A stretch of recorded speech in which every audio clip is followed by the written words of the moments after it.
5G is happening now. It's the most exciting cycle of innovation I've seen in my whole career. Key points for your investors and our investors to understand is the fact that it's going to take a lot more cells. There's a lot more information being moved through the air in not a lot more spectrum. So imagine your highway or the lanes of spectrum hasn't expanded much, but you got to move 10 times as many cars through there. That creates tremendous push on the operators and the folks building those networks to do things differently. It's a much more dense architecture. It's not this cell phone towers along the side of the highways. It's devices in presence, in homes, in offices, in your moving device like a plane that actually become part of that network. So it's a densification and a pushing of processing to the edge of the network and closer to the end users.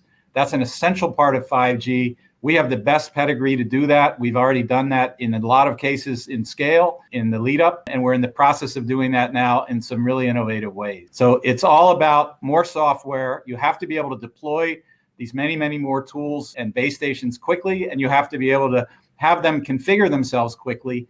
And that's a revolution in terms of how networks are built. And we've defined the terms of that revolution. We'll continue to do so moving forward. And the great thing is in the past couple of years, the real innovators, as I mentioned before, adopted these tools and we did really well. Now they're going mainstream because as 5G comes, these are essential ingredients in how operators and private operators build out to get to you, the consumers. Very, very seriously building our business, our intellectual property portfolio.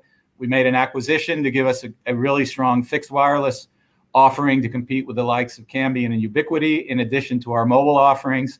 And we've done it low profile up to this point in time. We wanted to hit the market when we actually have the real tools. I'm really proud as I look at the SPAC universe. We're a real company with really fantastic growth and measurable growth and metrics of performance. And so this is the unveiling now as we go to much broader customer base, really increase our growth to take the news a little bit more public. We obviously worked very closely with some real innovators to get to this point, and many of them like to keep tools as secret weapons. And so I think that's the point, what you talked about as a well-kept secret. Perfect. So I want to turn a little bit to competition. You know, I heard you talk about Ericsson and Nokia, both, you know, well-known companies, legacy suppliers. So how do you stand against the competition and kind of differentiate a company like Airspan? We do have that slide up right now talking about some of those competitive advantages.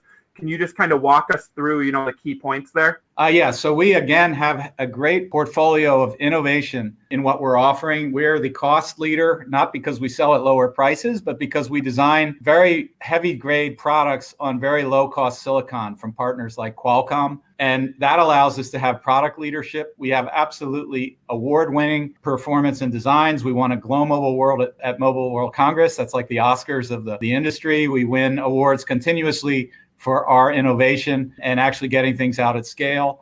Ease of deployment and rapid time to value is so important. A lot of the money that's spent building networks is in the operational and the logistics and site acquisition and tower rental. And we just turn that paradigm upside down and bring things out at 1/10 of the total cost for the same amount of information being carried. That the bigger, the competitors like Nokia and Ericsson, in my mind, are like the mainframe suppliers of yore, who wanted to sell you $1 million computer when you could do it for a lot less money. And that's really where Nokia and Ericsson sit today. They have a lot to lose as this goes to more densification and broader numbers of cells. Their tools are not on the innovation curve where they need to be. Operators have to bring in that innovation. That's our opportunity. It's not any focus on a given market. The US, Japan, India, very different markets, our three biggest markets. We know how to compete and operate in all of them. By going to a lot of the cost-sensitive markets, we're able to develop products that really are fundamentally earth-shattering in terms of economics. In India, the average monthly cell phone bill is 1/10 of what it is here in the US, and we're an enabler of that. We allow customers to succeed there. We have about 750 people. We have major offices in locations like Mumbai, Tel Aviv, London, Tokyo, as well as the US, but we are a US supplier. And that's important as Huawei is a name many of the viewers, I'm sure, are aware, has been really banned from about a quarter of the world, as the suspicions about ownership and so forth have come to the front page.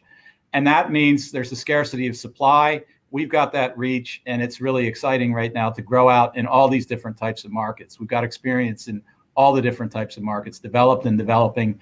And as I said earlier, there's so many more types of companies launching networks. It's no longer the three main cell phone providers in a country. It's now tens, hundreds of opportunities in each country.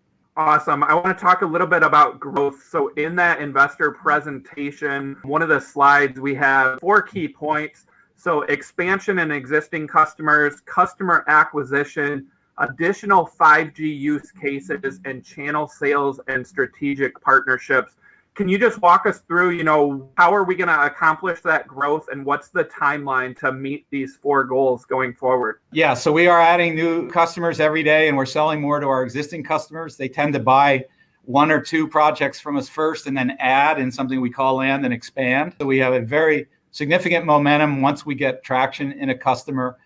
We also have a growing sales channel using partners as well as selling direct. We also have many more addressable customers because of the factors I mentioned before, the additional use cases. Also, we make products now that work in lightly licensed or unlicensed spectrum, and all that's happening now. So we're going to see a customer roster, I think, that's 2 times as rich in a year's time. And we're going to have some significant new wins with major new build outs, but also growth with the current customers. It's all happening now. This is not a story that's 2 and 3 years out. It is because it's a very deep market.